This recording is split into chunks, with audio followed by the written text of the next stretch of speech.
All right. Bitcoin. Should you buy it? Welcome to investment mini class number 14. We've had a lot, and I've had a lot of questions about Bitcoin. And man, today it broke $120,000 for Bitcoin. Now, should you buy it? If anybody tells you that you should or that you should not, don't take anybody's word for it. Do your own research. Number one, always do your own research. Okay? Super important. And I'm going to give you some tips on what to research to make that important decision for you. And by the end of this video, I think I know what you're going to be leaning towards. And if you do decide that it's for you, the next question is how much? How much are you going to put into it? So first of all, let's talk about where your money is right now. Where's your money?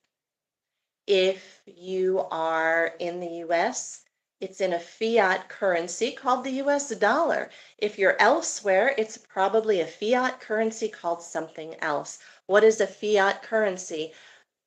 Fiat currency is basically pieces of paper that's not backed by a darn thing except some government entity telling you that that's what you're going to use to pay people and to buy things. All right? So think about that. Now, fiat currency all throughout history, let's look at all of recorded history, not counting where we're at today, the past 100 years, 200 years or so. So not count where we're at today because we are using fiat currency that's not backed by a darn thing. Now, the US currency at one time was backed by gold. And you could actually take those pieces of paper, go to the government and say, hey, here's a silver back, give me some silver. Here's a gold back, give me some gold. And that is one of the reasons why the US dollar became the world's reserve currency. But back in the 1970s, Nixon said, you know what? We are going to take the US dollar off the gold standard. So now it's not backed by anything but our word. And let me know if you can take the government at its word, no matter what government you're in. But let's skip over that and get back to fiat. Fiat currency has been used all throughout history, and in 100% of the cases, a fiat currency has been inflated away and gone to zero. 100% of them, obviously not counting, we're using fiat currency today. We're going back, 100, 200 years ago. We're skipping that. All of them, though. And why does it do that? It does it by design.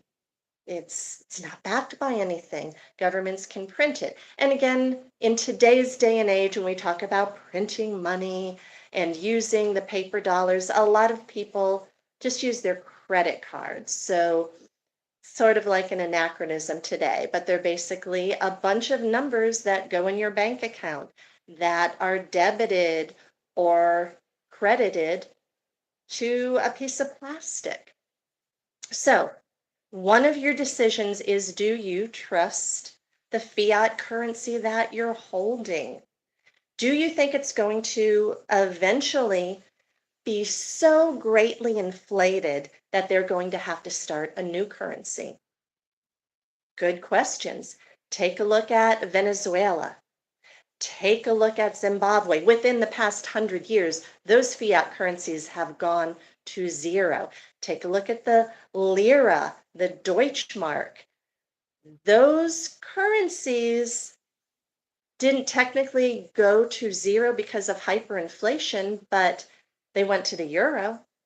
And if you know anybody that lives in Europe, depending on the state, not too happy with how the euro affected their personal and cultural economy. It was not good for everybody. It wasn't good for Greece when Greece decided to go into its own citizens' savings account to take money.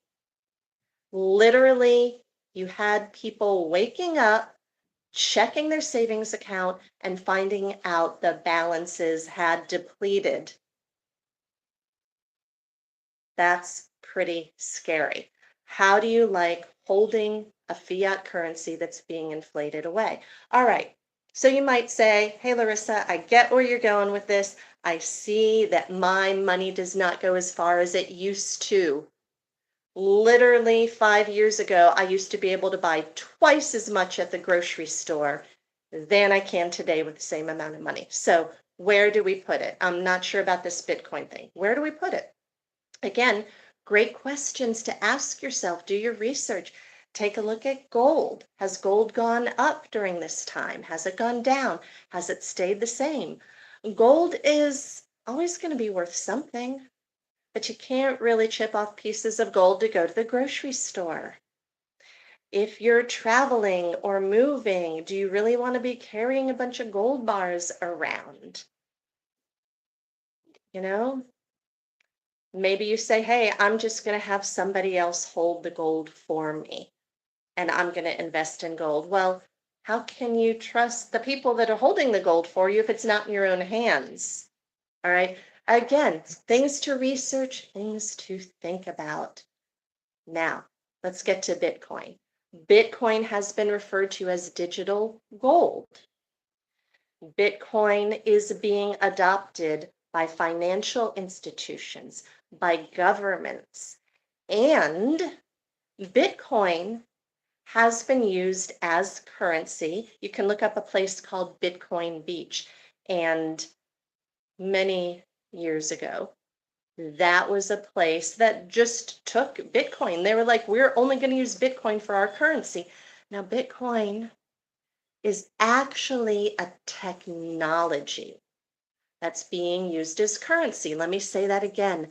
Bitcoin is actually a technology that's being used as currency. Some people have looked throughout history to major turning points that have changed the face of how we live, like the printing press, like the telegraph, like the horseless carriage, which we refer to it as automobiles now, like the light bulb. These are things, technologies that dramatically changed the way that we live today.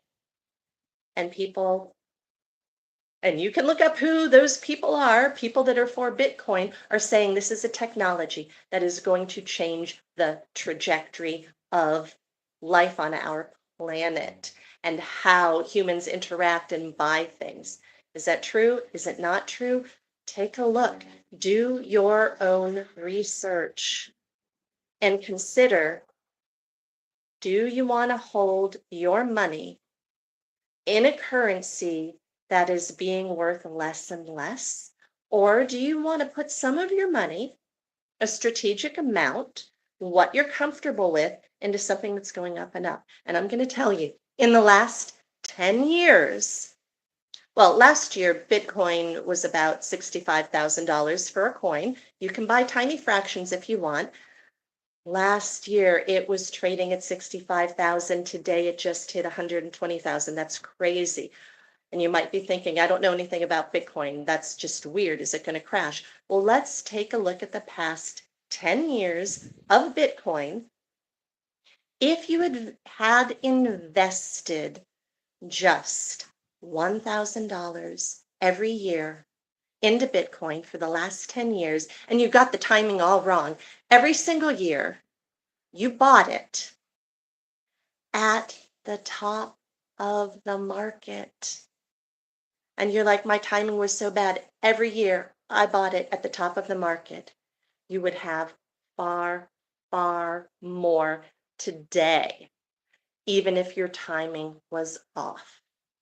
And I'd like to look and see what exact amount that is. And I will put that down in the comments for you.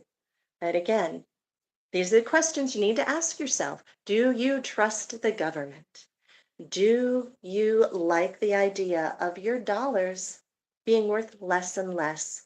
Would you like to put some of those dollars into something that is increasing in value? Those are the questions you need to ask yourself.